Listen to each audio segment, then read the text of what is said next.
مجھے بھی ٹینشن فکر ایک آدمی کو ہونی چاہیے نا یہ کہ یار بیوی بچوں. ہمارے حضرت دنیا سے بے رغبتی, ایک بالش مکان نہیں بنایا اپنے لیے, ایک بالش زمین نہیں, لیکن حضرت کو یہ فکر تھی بھائی میرے دنیا سے جانے کے بعد گھر والوں کا کیا ہوگا. تو حضرت نے آخر عمر میں گھر والوں کے لیے ایک فلیٹ خریدا کہ میرے دنیا سے جانے کے بعد ان کے پاس رہائش اور ٹھکانہ ہونا. اگر گنجائش کسی کے پاس بہت زیادہ ہونا, بہت زیادہ کا مطلب اپنی بیسک ضرورتیں پوری ہو رہی ہوں, تو پھر تو میں کہتا ہوں کہ یار اپنے بچوں کے لیے کوئی پراپرٹی چھوڑ دو.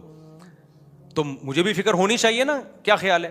اب پتہ ہے کیا, اور یہ ہر شریف آدمی کو فکر ہوتی ہے کہ یار میں اپنے بچوں کے لیے کچھ اگر ہے گنجائش. میں ان لوگوں کو منع کرتا ہوں, سالے تمہارے پاس مکان کے کرائے کے پیسے ہیں نہیں اور تم بحریہ ٹاؤن میں گھر کی سوچ رہے ہو, تو دنیا مسافر خانہ ہے, جس اللہ نے تمہیں کھلایا تمہارے بچوں کو بھی کھلا دے گا. لیکن اگر اضافی ہے آپ کے پاس, آپ کی گاڑی بھی ہے, آپ کے پاس پہننے کے لیے بھی اچھا ہے, کھانے پینے کے لیے بھی اچھا ہے, بچوں کی تعلیم کے لیے, پھر غریبی اڑانے کے ادھر ادھر فالتو چیزوں میں خرچ کرنے کے بجائے بہتر ہے اپنے بچوں کے لیے کوئی پراپرٹی بنا دو. وہ تو حدیث میں بھی ترغیب ہے, اس کے ہم خلاف نہیں ہیں, اور اب لوگ بناتے بھی ہیں. لیکن پتہ ہے کیا ہوگا, جب مرد کو پتہ چل جائے گا بھائی میری بیگم کے پاس بھی طلاق کا پورا پورا حق ہے. ابھی پتہ تو ہے لیکن یہ چیز خواتین میں زیادہ پھیلی نہیں ہے, اس اور پھیلی بھی ہے تو رواج نہیں ہے اس کا.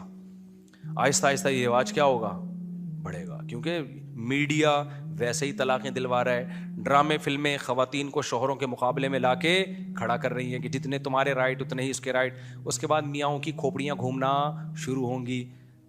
نتیجہ کیا نکلے گا, ادھر سے اس کی بیگم نے عدالت سے جا کے خلا لیا, بچے لے کے مارکیٹ سے شارٹ. اس کی بیوی نے عدالت سے خلا لیا, بچے لے کے مارکیٹ سے شارٹ. پھر آپ کا دوست وسیم, پرانا دوست, جگرا دوست آپ سے ملے گا, آپ ملے گا عید مبارک, کہہ رہی عید گئی تیل لینے. کیا ہو گیا یار؟ کہہ رہے یار میرے 3 بچے تھے, میں نے سوچ کے نا اپنی بیوی کے نام سے مکان خریدا, جیسے کہ بہت سے لوگ خریدتے ہیں, یار ہم تو جیون ساتھی ہیں, شریک حیات ہیں. یار میرا ایک دن پھڈا ہو گیا تو بیگم بھی گئی, مکان بھی گیا, بچے بھی گئے. پتہ ہے کیا ہوگا, آپ کی بیوی جتنی بھی اچھی ہوگی نا, آپ کی کانپیں ٹانگیں گی ضرور. کانپیں کیا ہوں گی؟ ٹانگیں گی. اب پتہ ہے کیا ہوتا ہے, اب تک جو سوسائٹی میں کلچر چل رہا ہے نا, وہ یہ چل رہا ہے بیوی میکے چلی گئی, لڑائی ہوئی. کوئی بات نہیں, طلاق کی چابی کس کے پاس ہے بھائی؟ تیرے پاس ہے.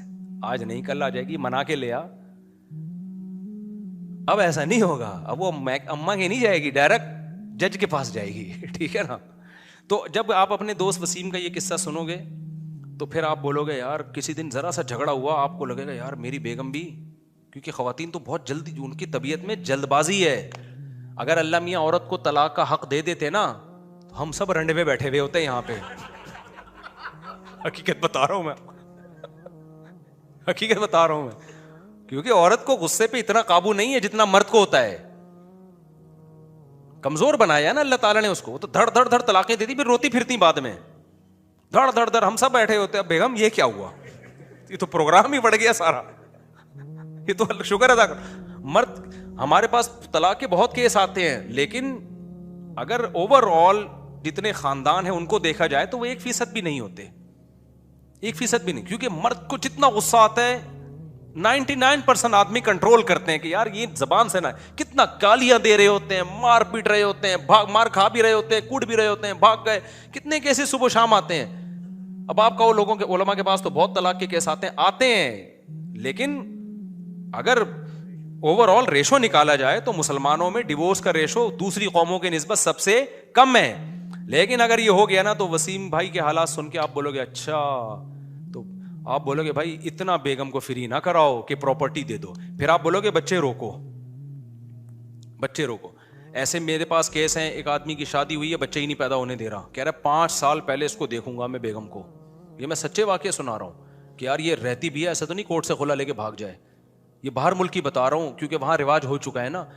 میں نے کہا یار تو اپنا بھی نقصان کر رہا ہے, اس کا بھی کر رہا ہے. کہہ رہا کیا کروں, اگر ایک آدھ بچہ ہو گیا یہ تو شیر ہو جائے گی, کیونکہ 18 سال تک کا بچے کا خرچہ کون اٹھائے گا؟ باپ. کہہ رہا میں خرچہ دیتا رہوں گا, بچہ میرے کسی کام کا نہیں ہے, اور 18 سال یہ میرے خلاف ورغلا بھی سکتی ہے اس کو. یہ میں وہ واقعات بتا رہا ہوں جو میں نے اپنی آنکھوں سے دیکھے ہیں. میں لمبی لمبی پھینکنے کا عادی نہیں ہوں, نہ چھوٹی پھینکنے کا نہ لمبی پھینکنے کا. یہ وہ بتا رہا ہوں جو نظر آ رہا ہے, کیونکہ ہم بند کمرے میں نہیں رہتے ہیں, ہم ٹریولنگ بھی کرتے ہیں, لوگوں سے ملتے بھی ہیں. جو مارکیٹ میں ہو رہا ہے نا میں یہ بتا رہا ہوں, اور یہ آپ کے ساتھ بھی کل ہوگا. اللہ نہ کرے ہو, لیکن ہو سکتا ہے آپ کے ساتھ. پھر خون کے آنسو رو گے تم کہ یار مفتی صاحب صحیح کہہ کر گئے تھے, تو میں خلا پہ کہنا چھوڑ دوں گا بشرطے کہ دوسرے علماء بھی اس پہ آواز اٹھانا شروع کر دیں. جس دن انہوں نے آواز اٹھائی تو میرا ٹاپک چینج ہو جائے گا. اس طرح میں 3 طلاق پہ کہنا بھی چھوڑ دوں گا بشرطے کہ دوسرے حضرات اس پہ کہیں. میں 4 شادیوں پہ کہنا بھی چھوڑ دوں گا. دوسرے بولنا شروع تو کریں نا, کوئی بول ہی نہیں رہا نا, تو میں کیا کروں بھائی, تو مجھے ہی اکیلے کو بولنا پڑ رہا ہے معذرت کے ساتھ. تو آپ لوگ اپنے خرچے پہ اپنا خیال رکھیے گا اور اپنی اپنی بیگموں کو پکڑ کے رکھیں آپ لوگ, صحیح ہے نا. پراپرٹی دیں بیگم کو. مجھے امید ہے آپ لوگوں میں سے کسی کی بیگم نہیں بھاگے گی. لیکن آگے کیا ہوگا, میں ایک واقعہ سنا کے بیان ختم کرتا ہوں. ڈاکٹر عبدالحی صاحب رحمۃ اللہ علیہ تھے یا مولانا عاشق الہی صاحب رحمۃ اللہ علیہ تھے, جب امریکہ گئے وہاں ان کا بیان ہوا تو انہوں نے جب وہاں ماحول دیکھا نا کہ کیسے اسکولوں میں بچوں کو, وہ امریکہ میں اتنا خراب ماحول میرا خیال ہے نہیں ہے, یہ یورپ میں زیادہ ہے. یورپ کا سفر تھا شاید ان کا, تو مجھے کسی بندے نے بتایا, پتہ نہیں امریکہ کا تھا یورپ کا تھا, مجھے پورا یاد نہیں رہا. اس نے بتایا کہ بھائی, انہوں نے بتایا کہ دیکھو تم جو ہے نا, تمہارے لیے اپنے دین پہ قائم رہنا یہاں بہت مشکل ہے, اور لیکن میں امید کرتا ہوں تمہاری موت ایمان پہ ہوگی, تم اسلام پہ کمپرومائز نہیں کرو گے. تم کسی زنا میں پڑ گئے, شراب میں پڑ گئے, اس کا خطرہ ہے, لیکن میں تمہارے بارے میں یہ گارنٹی سے کہہ سکتا ہوں کہ تم مسلمان مرو گے, اتنے خراب نہیں ہوگے کہ اسلام کو چھوڑ دو. کا آگے جو تمہاری اولاد ہوگی نا, جو اس ماحول میں پیدا ہو رہی ہے اور یہ گوروں کے اسکولوں میں پڑھ رہی ہے, انہی کے ساتھ رہ رہی ہے, ان کے بارے میں 50% بچوں کے بارے میں یقین سے کہہ سکتا ہوں کہ وہ ملحد ہو جائیں گے. اور فرمایا کہ آگے جو ان کی نسل ہوگی ان کے بارے میں 100% کہہ سکتا ہوں کہ وہ سارے کافر ہوں گے.